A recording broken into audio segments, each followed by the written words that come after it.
Генетика тірі ағзаларға тән тұқым қуалаушылықты, өзгергіштікті зерттейтін биологияның бір саласы. Ал елімізде генетика және физиология институты 1995 жылдан бері жұмыс істеп келеді. Институт ішінара бағыттары бойынша бөлінеді. Бұл экология саласында, медицина саласында, ауыл шаруашылығы саласында, және де қазіргі кезде палеогенетика деген жаңа сала бар. Соның неше түрлі жемісті нәтижелер алынды осы жақын арада. 2014 жылы лаборатория құрылған болатын. Институт қызметкерлері биология ғылымына қызығып, экология мәселесі толғандыратын оқушылар мен студенттерге арнайы ашық есік күнін жиі өткізеді. Бүгін 8-ші сынып оқушылары зертханалармен танысты. Бізде гель документациялаушы аппарат болып табылады. Яғни біз жаңағы ПЦР-ден алынған сапалық анализді осы жерден көруімізге болады. Бүгінгі жұмысымыздың мақсаты оқушыларды осы ғылымға ашылған терезе дейді.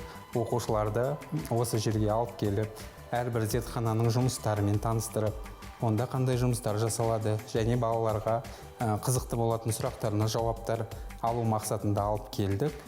Сол мақсатта жұмыстарды көрсетіп жатырмыз. Негізгі мақсат балаларды ғылымға тарту, балалардың оқуға, біліктілікке, білімін арттыру мақсатында осы жұмысты жоспарлаған болатынбыз. Айтпақшы, Болатбек Исаұлы институт қызметкері ғана емес, сонымен қатар мектеп оқушыларына биология пәнінен сабақ береді. Қазір біз мына жерде көріп отырсыздар, егеу құйрықтар. Мен былай көрсетейін сіздерге, барлықтарыңызға көр.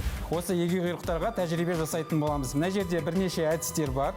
Яғни бұлардың памятті білеміз, есте сақтау қабілетіне тексеретін түрлі тесттің түрлері бар. Одан кейін одан бөлек мына жерде ашық алаң және крест тәрізді лабиринт деген бар. Соны көресіздер. Ол жерде егеу құйрықтарды қойып жүргіземіз. Сосын олардың ішінен біз өзіміздің формулаларымыз бойынша қай егеу құйрық күшті, қай егеу құйрық әлсіз болады ғой, слабый, сильный тип деген сондай нәрселерді анықтау мақсатында қолданатын әдістер бар. Соның бір-екеуін қазір көрсетеміз сіздерге. Әр зертханадағы мамандар оқушылар үшін түсінікті болсын деп барын салды, айтты, түсіндірді, көрсетті. Бүгін біз генетика және физиология институтына келдік. Бұл жерде біздің биология пәнінен беретін Болатбек Исаұлы жұмыс жасайды.